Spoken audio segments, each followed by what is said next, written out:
făcut? El l-a pus pe geam. Mai pe scurt, astăzi vă povestesc cum băieții mi-au distrus draperiile, după care facem fundația la gard și pregătim cotețul pentru găinușe. Toată ziua voi spăla rufe și voi pleca împreună cu copiii după cimbru. Țineați-vă! Cătălina! Cătălina nu poate urca dealul cu mașina. Vizionare plăcută! Eu nu spăl pădelele. Tu spelează. E rândul tău. Albert! Slime! Albert, slime! Du-te și-o strânge. Vină încoa! Slime! Ui! Și aici tot să zic ție mama. Asta nu eu, să tu ai pus pe geam. Și o să zic ție mama. Iată așa peripeție au avut băieții. Gata, o lună fără înghețată, precis. Privești ce-ai făcut tu. Și eu totdeauna să devină. Gata, nu mai putem să facem nimic. Putem. Deci trebuia să le aruncăm la gunoi. Putem. Ce o să ne zică mama? Iată în loc să ne ducem pe stadion, să ne jucăm fotbal, vom spăla draperia. Eu am o idee. Hai să punem draperiile cum erau și mama nu va observa nimic. Hai, iată așa. Și dacă mama le dă jos? Dar noi să-i spunem că noi vrem să spălăm podelile. Și gata. Și-am făcut, asta tu ai făcut. Care eu? Slime-ul tău era pe jos. Putea lor să-l mănânce.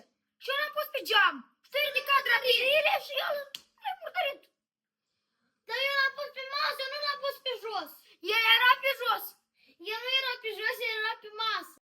Tu ești vinovat și gata. Hai, nu știm, mama nu va observa. Eu spun tot mamei. Iernesc, când a cumpărat acest slime, eu am fost împotrivă. Parcă am simțit că se va întâmpla acest lucru. Draperiile sunt noi. Tata au văzut? Nu?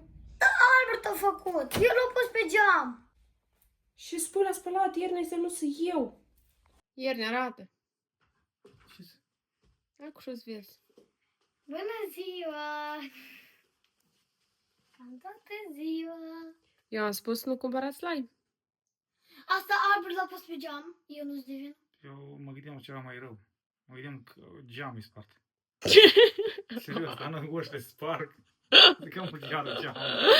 Asta nu-i de râs! Draperiile tot sunt draperii! Andrean a fost de acord să cumpere Ernest acea jucărie cu slime, de aceea l-am chemat pe el să vadă ce au făcut băieții și ce s-a întâmplat. El era pe masă. Și? Albert a făcut curaj și l-a pus pe geam. Și draperiile erau așa. Și el l-a pus pe geam. La slime, ți închipui? Ia în partea asta.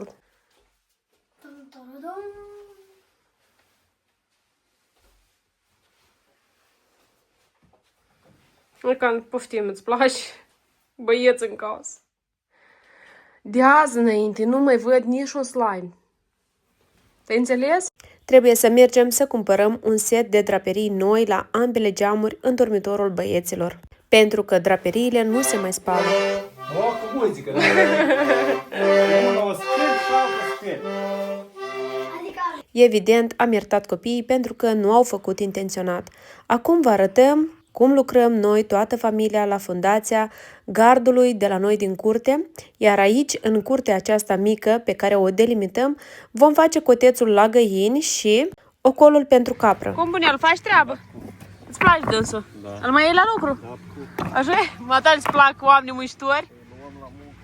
Ia uitați și frumos a făcut și cât o turnat e azi. Gata, gata, nu. Și acolo tot. Albert. Aici nu. Aici nu pune pietre. Primește instrucțiune de la bunelul. Gata, gata, gata, nu-i pune, nu. În colea împarce după... Da, muncitorul ăsta și eu de aici colo. A venit toată familia mea și ne-am unit forțele ca să terminăm cât mai repede. În ultima vreme, afară plouă din ce în ce mai des, iar noi tot nu am reușit să terminăm fundația. Așa că, de la mic la mare, cu toții uniți, am terminat într-o singură zi, de turnat peste tot. Nu vă pot reda ce fericire am avut și Dumnezeu a ținut cu noi și se apropia o furtună, dar am reușit să terminăm până a ploua afară. Albert, e greu, mă, că stai ușor.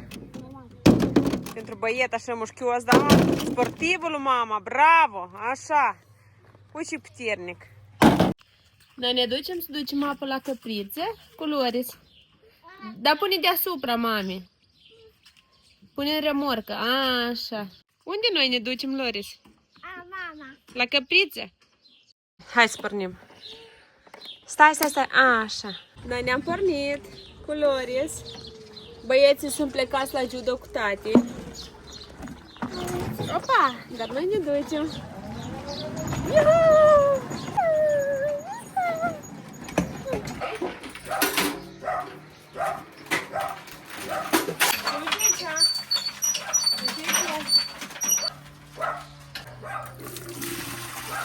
Când a văzut Loris căci plecăm la căpriță cu tricicleta, a fost atât de bucuroasă. Ei îi place mult să se tragă cu tricicleta. Iată, dragi abonați, căprița noastră, unde paște ea. Vedeți ce frumos e aici? Da, ai grijă, mămică, ai grijă. Dă-i pace, mami nu o speria. Să nu-ți dea cu cornul. Loris o adoră pe Milka. Aici pe câmp erau mai multe căprițe, iar Loris a cunoscut căprița noastră și s-a apropiat de ea. Chiar vroiam să mă uit dacă o va cunoaște. Noi de 2 ori pe zi venim aici cu tricicleta electrică și aducem apă pentru Milka pentru că este arșiță. Hai zi, Milka! Asta e bie! O iubești, mămică? Ea nouă ne dă lăpticul, ea o pupă. Pa, Milka! Loris devine din ce în ce mai curajoasă și nu are frică de nimic. Uitați-vă cum se duce ea la capră și am oprit-o pentru că este o capră străină și mă temeam să nu pățească ceva. Iată pe Loris cu rochi. Unde-ai fost mai speriat? Noi nu-l găseam pe rochi. Mă duc să pun haine la uscat și câteva jucării. Am spălat jucăriile lui Loris. Lasă-o că-i udă. Trebuie să o uscăm întâi. Ok? Unde vă aduceți voi? Ia să iau eu cheile de aici. Iată așa. Jucați-vă aici.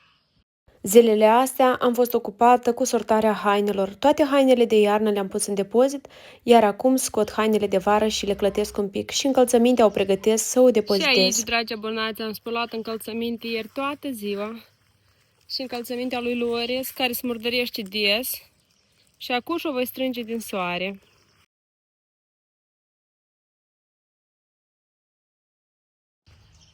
Dragi abonați, eu ca un frate bun, ieri mi-a spus că este cald afară și ar vrea să se bălăcească. Și eu, iată, pregătesc furtună și o să-l răcorim bine. Eu, cu părere de rău, i-am stricat tot planul lui Albert pentru că lui Ernest nu-i place să fie stropit prin surprindere, dar și apa de la robinet este destul de rece. Trebuie mai întâi să fie încălzită, apoi se pot bălăci. Aici Loris îl ajut cu tati. Uitați, așa avem noi. De lucru. Loris, ce facem noi aici? Povestește. Mai e una și murdară toată. Iar trebuie să spălăm azi de jucăriile. Hai. Povestește la copii. Ce facem noi aici? Noi aici facem ce, tati? Un coteț. Pentru găini. Și trebuie să scoatem toate lucrurile de aici, depozitate. Și să turnăm în aceste crăpături. Iată cum arată până. Cotețul până la și vă vom arăta cum va arăta după. Și cum cumpărăm și găinușile, o să vă arătăm. Da, Lori, mergi să cumpărăm găinușe? Da, pui, vrei? Hai zi, pui. Așa. Albert gătește mâncare din ce în ce mai bine și mă surprinde de fiecare dată. Astăzi a pregătit piept de pui cu sos dulce acrișor și paste integrale a pus la fiert, iar Ernest îl ajută pe tata. Și băiet puternic avem noi. Tu l-ajuți pe tate? Da. Iată, aici trebuie să stricăm toată podeaua. Nu are rost, da, dragi? Am vrut doar să reparăm cosmetic. Am crezut că trebuie să reparăm cosmetic, dar trebuie capital. Toată podeaua e rea. Aici stăpânii au turnat un strat foarte subțiri, vedeți? Și aici e pământul. Iernie! Nu te temi. Ai grijă. Ce ajutor are tata. Vrei și el, da, tata? Hai, dă-i tăticul, dă să nu te lovești. Hai tu mai bine cară, da? Eu car? Vă du roaba și pune în roabă. Vrei tu să ajuți? M-am dus să o culc pe Loris. Iată aici, dragi abonați, noi vom face cotețul pentru găinușile noastre, un coteț temporar până vom face unul nou. Dar noi vrem să avem ouăle noastre și carnea noastră, de aceea vom face aici cotețul pentru ele. Iar acum mergem să mâncăm cu toții împreună. Iată așa bunătate a pregătit Albert. Paste. Poftă bună și pornim de mâncare. Loris a dormit atât de repede pentru că era foarte obosită. Între timp și tata a cărat toată piatra și a pus-o în stradă la vecinii noștri. Eu spăl rufe toată ziua astăzi pentru că noi scoatem toate hainele de vară și hainele de iarnă le pregătesc să le pun înapoi în depozit. Și iată aici iarăși am rufe și nu știu câta oară deja am șurat. Sincer să vă spun, eram obosită și m-am pus un pic să mă odihnesc. Noi avem oaspeți, a venit Miriam cu Dorotea și Miriam tot ne găsește în treabă. Dar principală că nu fac eu. Asta mă bucur. Am pus scot pietele din rufe și avem pauză de cafea. În apa clocotită punem iată așa soluții pentru îndepărtarea pietelor și nu se duce culoarea de la haine. Nu-i ca asta, știi? Cafeluță, ciocolată neagră și o leac de pauză. Toată ziua am spălat haine, toată ziua.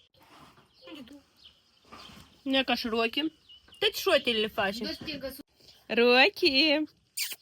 Cine acolo e frumos? Vine încoa.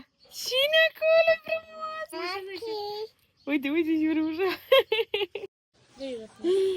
Duța! Dă puplulele, dă E vrei la Rochi? Tu vrei la Rochi? Bem cafea? Dă-i zguștele cu țâcă. Uite și de curioasă. Tot ce propun, tot vrei. Ce-ai cumpărat, înghețată? O luat ceva brunișor. Ieri ați vrea să ne răcorească, Miriam.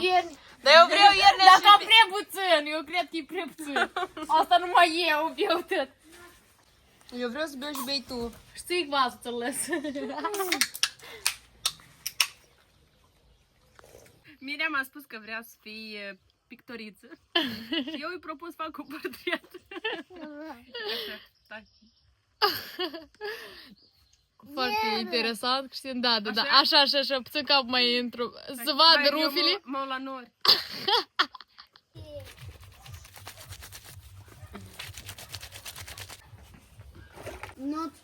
Oi, dar și de tare. Dar nu ce-am pătatul. Dar și de frumos. Și nu-mi plac hainele pătate. Ne ducem în câmp. Mergi, Loris, cu noi? Cu trotineta acolo nu poți, mămică. Șoferița Cătălina în acțiune. De acolo e o vale așa de mare. Nu, mămică, nu. Hai, Loris, hai. Gata? Să desteți? O și gălăjii fac ei. Ne-am pornit. Ne ducem să luăm cimbru împreună cu copiii. Dacă vreți să bem ceai la iarnă, trebuie să culegem cimbru. Și este unul și mai mare. E cu... Vă place? Vă place? Cu care turmă? Tu nu știi frâna? Tu nu știi frâna? Eu am încurcat cu automat, mașină. Tu vezi nu încurca. Ce? Țăniați mă care dicteal. Yeee! L-am ridicat!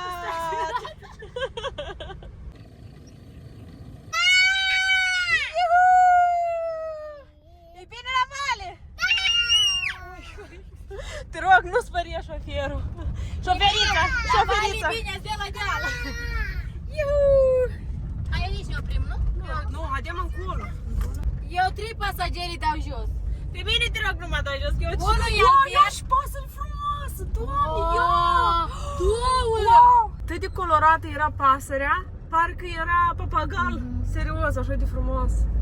Dar, în general, foarte multe păsări frumoase. Iată, aici noi ne-am oprit în câmp. Ia uitați-vă, aici înflorit, Dar aici deja floarea a căzut. Loris, îți place aici, Loris? Furnicuțele mele, hai, albinuțele. Miroase ceai verde, ceai meu preferat. Cine acolo, mami? Cine acolo? Mu? Vaca. Hai, filmează vaca, hai. Na, filmează, hai. Filmezi vaca? Iată, Loris filmează vaca. A, unde vaca? Unde filmezi tu? Așa? Ia o vaca, e că așa filmează, așa? Nu, eu. Este, nu mama. Ce frumoasă vaca. Lasă. Am avut parte de niște momente de nedescris. Mi-am adus aminte cum în copilărie mă duceam și eu cu rândul cu cireada de vite. Mirosul aici este extraordinar și am găsit așa căpșunele de câmp și copiii au început să culeagă. Am rămas eu singură să culeg cimbru. Ei culegeau căpșuni. Mie atât de mult îmi place ceaiul de cimbru. Mă voi duce acasă, îl voi alege și vom avea ceaiul nostru. Am vrut să culeg și mușețel, dar cu părere de rău nu am reușit anul acesta. Și e greu? Pune aici, hai. Hai că împlem torbița. Bravo! Astăzi Dumnezeu m-a binecuvântat cu multă putere și am făcut atâta treabă. Am gătit tot ce mi-am planificat și am pus totul bine la punct. După cimbru, da? Băieți! Eu mi-am luat ajutor. Am zis că mai repede să culegeați, zicem acasă, de stau și culeg căpșunele de câmp. Acum urmează marea peripeție. Trebuie să urcăm așa deal mare. Rampa, fă. Hai. Hai, Cătălina, hai că poți. Uf! Cătălina! Puteți să pun centura? Da! Și cu tine, Cristina, serios, nu pot. Haideți! Cum se dă drumul? Rampa! Dar pe fac radă, dacă eu mâna de pe frână, eu îți duci. Dacă eu picior de frână, îți duci mașina ea. Și facem? Și cum să apăs eu accelerația? Doamne, Cătălina! Ce faci tu? Unde te duci tu? Și să aude? Nu pot. Și să aude? Mă duc în vale și încep la început. Hai încă o dată. Doamne! Ui, încet! Dar ce ți-ai și una așa? Dă-i în vale încet. Of, dar valea asta e abruptă. Și ne-am urcat noi pe aici. Dar ți-am spus pe drumul și ăla să mă duc. E că Hai, bună ziua. Cătălina, că e fără rampa, tu și ne-ai învățat la școală rampa. Na, am așa zis, tu la volan și vezi că am învățat. Și mă. Și iată, unde te duci tu? Eu trebuie să mă duc în deal. Foarte pornit, Of. Cadou am pus-o. Of. Hai că mai e o lecțică, hai încoleacă și ridicăm dealul. Și emoții, Doamne! Efectiv m-aș lua să și la vale, deși e o vale abruptă. Cristina, pun pe întâia. Uite iar. Doamne, tu ești în vârful dealului, Cătălin, te rog frumos. Ce-am învățat degeaba. Bravo! E ca și-o schimb și a doua. Doamne, Slavă ție, Doamne, îți mulțumim că am urcat-o.